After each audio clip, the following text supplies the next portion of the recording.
సిద్దిపేట జిల్లా దుబ్బాక పట్టణ కేంద్రంలోని రైతు వేదికలో రైతులకు వ్యవసాయ క్షేత్రాల్లో సౌర విద్యుత్ కేంద్రాల ఏర్పాటు, వాటి ప్రయోజనాలపై అవగాహన కార్యక్రమం నిర్వహించారు. ఈ సందర్భంగా విద్యుత్ శాఖ ఏడీ గంగాధర్, వ్యవసాయ శాఖ ఏవో ప్రియదర్శిని మాట్లాడుతూ పంట పొలాలకు అనుకూలంగా లేని భూముల్లో సోలార్ పవర్ ప్లాంట్లు ఏర్పాటు చేసుకోవడం వల్ల రైతులకు కలిగే ప్రయోజనాలను వివరించారు.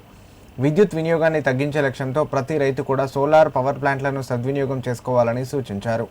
ప్రస్తుతం దేశం రాష్ట్రంలో విద్యుత్ వినియోగం అధికంగా పెరుగుతున్న నేపథ్యంలో రైతులు కూడా ఎక్కువ మొత్తంలో విద్యుత్ను వినియోగిస్తున్నారని తెలిపారు.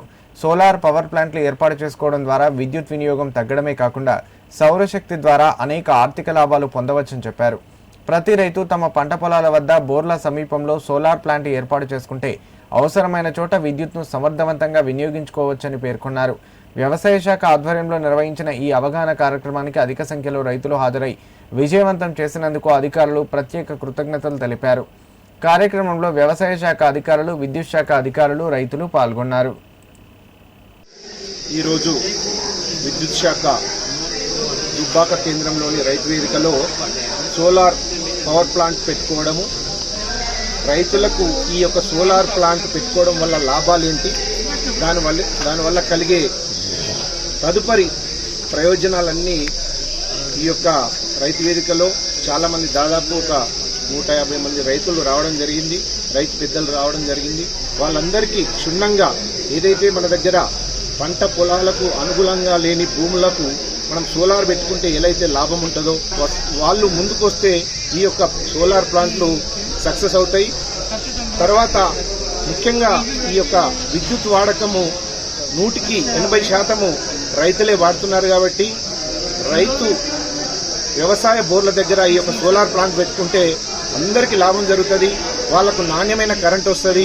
ఈ యొక్క రాష్ట్రంలో కూడా విద్యుత్ శక్తి అనేది కొరత లేకుండా ఈ దేశవ్యాప్తంగా కూడా అందరికీ ఏదైతే మనము ఈ యొక్క ఎక్స్చేంజ్కు జనరేట్ చేస్తున్నాం కాబట్టి, ఎక్స్చేంజ్కు ఎక్స్పోర్ట్ చేస్తున్నాం కాబట్టి మనకు వాడుకున్న విద్యుత్ పోగా మిగతాది కూడా ఈ యొక్క ఎక్స్పోర్ట్ చేస్తున్నాం కాబట్టి ఈ దేశ ప్రజలకు కానీ రాష్ట్ర ప్రజలకు కానీ ఈ యొక్క విద్యుత్ ఉపయోగపడుతుంది.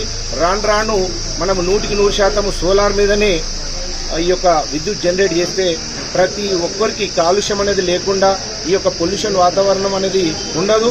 కాబట్టి విద్యుత్ శక్తి ద్వారా పొల్యూషన్ అనేది ఉండదు. అంటే సోలార్ యొక్క ప్రాముఖ్యత చాలా అవసరం. ప్రభుత్వ ఆదేశాల మేరకు మే 4 నుంచి 9 తారీఖు వరకు రైతు వారోత్సవాలు జరపడం జరుగుతుందన్నమాట. ఇందులో భాగంగా ఈరోజు మన దుబ్బాక మండలం దుబ్బాక రైతు వేదికలో విద్యుత్ శాఖ వాళ్ళది PM కుసుమ్ కింద కార్యక్రమం, అవగాహన కార్యక్రమం కల్పించడం జరిగింది. అందులో సోలార్ ప్యానెల్స్ దాని పెట్టుబడి, దాని నుంచి వచ్చే లాభం వాళ్ళు చక్కగా వివరించడం జరిగింది. అలాగే మా డిపార్ట్మెంట్ నుంచి రైతు ముంగిట్లో శాస్త్రవేత్తలు అనే కార్యక్రమం కూడా అవగాహన కల్పించడం జరిగింది. ఇందులో భాగంగా ప్రభుత్వం ఏదైతే సన్న రకాలు ప్రోత్సహం చేయమని చెప్తుందో ఆ సన్న రకాల గురించి నీలిమా మేడం గారు వివరించడం జరిగింది. అలాగే దాని యాజమాన్య పద్ధతుల గురించి పల్లవి మేడం గారు కూడా చక్కగా వివరించడం జరిగింది. Thank you. మేడం వాళ్ళు సూచించిన రకాలు రైతులు ఎంచుకొని దాన్ని సాగు చేసి వాళ్ళు లాభాలు పొందాలని కోరుకుంటున్నాను.